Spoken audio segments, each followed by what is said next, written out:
नमस्ते बच्चों, कैसे हो आप लोग। उम्मीद है बहुत अच्छे से हो, खुश हो और स्वस्थ हो। मैं सोनिया गोसाई, आपकी हिंदी अध्यापिका। उम्मीद करती हूँ आप लोगों ने मुझे सब्सक्राइब किया हुआ है और लाइक भी दे रहे हैं। तो बेटा, आज हम पाठ 5 और पाठ 7 की पुनरावृत्ति करेंगे। पाठ 4 का पुनरावृत्ति का वीडियो मैं पहले बना चुकी हूँ, आप उसे ध्यान से देख लीजिएगा। आज हम पाठ 5 रिवाइज कर रहे हैं बेटा। पाठ 5 हमारा कौन सा है? बातचीत के नए साथी। इसमें क्या है कि बातचीत के नए साथी के अंतर्गत हमने बहुत सारी चीज़ों के बारे में पढ़ा है कि पहले जब हम अपने मित्रों को या अपने सगे संबंधियों को पत्र लिखते थे तो वो चिट्ठी लिखते थे, यानी पोस्ट कार्ड लिखते थे। लेकिन उसके बाद धीरे धीरे जैसे जैसे समय बदलाव आया, आविष्कार हुए नए नए, तो हमने फ़ोन का आविष्कार शुरू करा, फ़ोन का प्रयोग करना शुरू करा। फिर ईमेल, इंटरनेट, मोबाइल, ये सब चीज़ें का आविष्कार धीरे धीरे हुआ।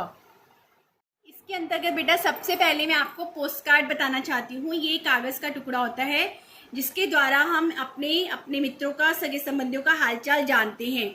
ठीक है बेटा, इसे डाकिये के द्वारा एक स्थान से दूसरे स्थान पर पहुंचाया जाता है। इसके बाद है बेटा ईमेल। हमने जाना था कि ईमेल का पूरा नाम क्या होता है? Electronic mail. ठीक है, इलेक्ट्रॉनिक मेल होता है ना इसका पूरा नाम। ईमेल की जो विशेषता है बेटा, वो सबसे बड़ी विशेषता है कि ये बहुत जल्दी से, यानी आप कह दो कि चुटकी बजाते ही हम कोई भी अपना संदेश या चिट्ठी जो होती है एक व्यक्ति से दूसरे व्यक्ति को भेज सकते हैं। ईमेल भेजने के लिए हमें इंटरनेट की आवश्यकता होती है बेटा, और इंटरनेट जो है भारत में 15 अगस्त 1995 को आया था। ठीक है, इसके बाद ही हमने ईमेल करना स्टार्ट किया था, यानी जब भारत में इंटरनेट आया उसके बाद ही इलेक्ट्रॉनिक मेल्स का प्रचलन बढ़ा। इसके बाद बेटा हमने इस पाठ में जाना था मैसेंजर। मैसेंजर क्या होता है? मैसेंजर एक टू वे कम्युनिकेशन होता है बेटा। ठीक है, टू वे कम्युनिकेशन के अंतर्गत हम आमने सामने, ऐसे जब हम बात करते हैं आमने सामने बैठकर, उसी तरह से हमें लगता है कि हम किसी भी अपने मित्र से या अपने रिश्तेदार से आमने सामने बैठ के बात कर रहे हैं, क्योंकि टू वे कम्युनिकेशन है, यानी कि चैटिंग जो होती है डायरेक्ट होती है इसके द्वारा बेटा। इसके बाद हमने ब्लॉग के बारे में जाना था बेटा। ब्लॉग जो होते हैं वेबलॉग का ही संक्षिप्त रूप होते हैं। इसे हम निजी डायरी भी कहते हैं। ठीक है, इसके द्वारा जो वेबलॉग जो होता है, हम पर्सनल वेबलॉग बना सकते हैं, और जब हम इस पर कोई संदेश लिखते हैं तो उसे कई लोग पढ़ सकते हैं। इसी के बाद बेटा हमने जाना था मोबाइल के बारे में इस पाठ में, कि मोबाइल का जब हम प्रयोग करते हैं तो उसके लिए हमें पोस्ट पेड या प्रीपेड उसमें रिचार्ज करवाना होता है। पोस्ट पेड का अर्थ होता है बाद में भुगतान, यानी कि हम पहले मोबाइल की सेवाओं का उपयोग करते हैं, उसके बाद जब हमारे घर पे बिल आता है तो वो हम पे करते हैं कंपनी को। जिस भी कंपनी का हम कनेक्शन लेते हैं या सिम कार्ड लेते हैं ना बेटा, तो उसमें हम पोस्ट पेड के द्वारा भुगतान करते हैं। और इसी के अंतर्गत हमने पढ़ा था कि मोबाइल में हम प्रीपेड के द्वारा भी रिचार्ज करवा सकते हैं। प्रीपेड का अर्थ होता है पूर्व भुगतान, यानी हम जब मोबाइल को प्रयोग करेंगे तो हम उसमें पहले सेवाओं का प्रयोग नहीं करेंगे, पहले हम बिल का भुगतान करेंगे, यानी पहले हम पैसा देंगे कंपनी को, उसके बाद ही हम कंपनी की सेवाओं का प्रयोग करेंगे। इसके बाद हम जानेंगे एसएमएस। एसएमएस क्या होता है बेटा? एसएमएस होता है शॉर्ट मैसेज सर्विस।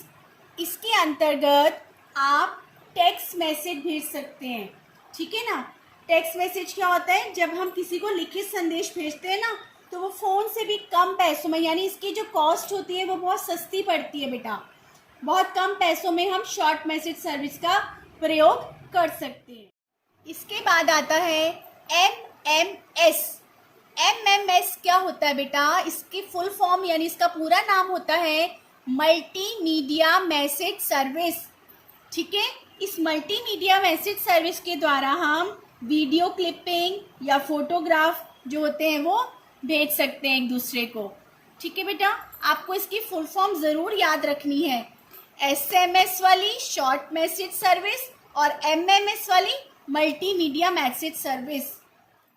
पाठ 5 बातचीत के नए साथी गौरी पालीवाल जी द्वारा लिखा गया है बेटा।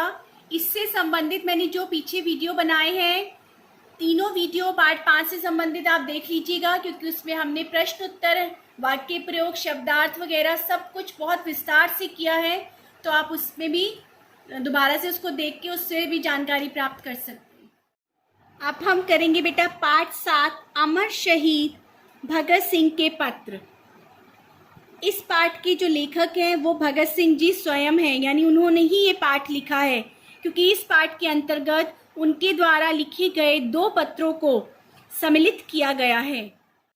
पहला पत्र भगत सिंह जी ने अपने भाई कुलबीर सिंह को लिखा था। जब वो जेल में थे तो उन्होंने अपने भाई को लिखा था कि आप माताजी को जेल में क्यों लेकर आए, क्योंकि माताजी को मुझसे मिलने नहीं दिया गया है और माताजी भी वहाँ पर परेशान हो रही हैं और मैं यहाँ जेल में परेशान हो रहा हूँ। इसके बाद पत्र संख्या 2 के बारे में बात की गई है, यानी ये जो पत्र है ये भगत सिंह जी ने अपने जेल के साथियों को लिखा था बेटा।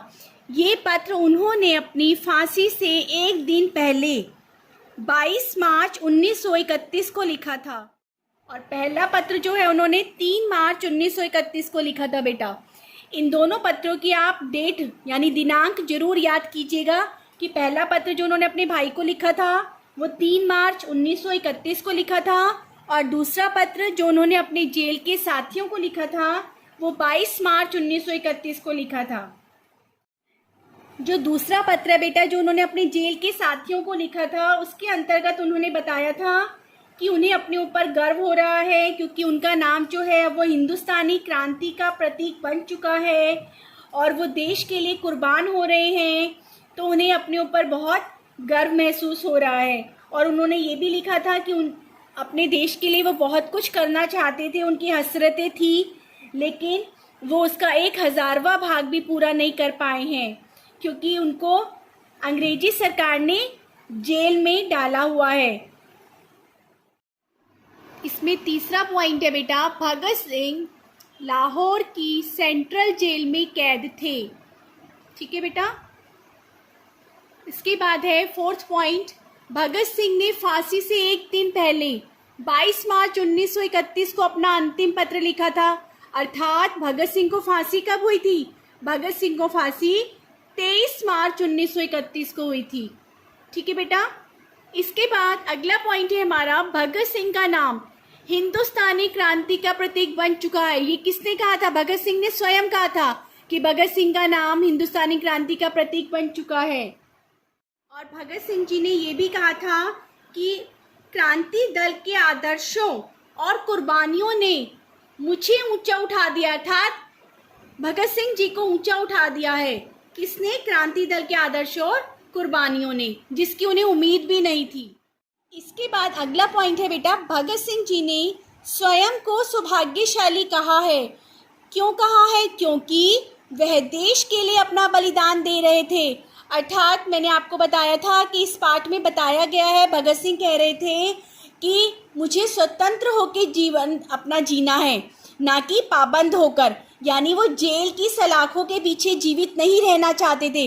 वो कहते थे कि इससे अच्छा तो मैं देश के लिए फांसी पर ही चढ़ जाऊं। तो बेटा पार्ट 7 से संबंधित जो मैंने अमर शहीद भगत सिंह जी के पत्र से पहले जो मैंने वीडियो बनाए हैं, आप वो वाले भी तीनों वीडियो ज़रूर देखिएगा। उसमें हमने सभी प्रश्न उत्तर विस्तार से करे हैं। पाठ का अभ्यास कार्य जो भी था वो भी हमने वीडियोस में करा है, तो आप वो सारे तीनों वीडियो ज़रूर देखिएगा। ठीक है बेटा। और ये जो है आपके दोनों पाठ जो हैं आपके पाठ्यक्रम में, आपके सिलेबस में है, तो आपको इसको अच्छे से याद करना है और अपना पेपर बहुत अच्छे से लिखना है।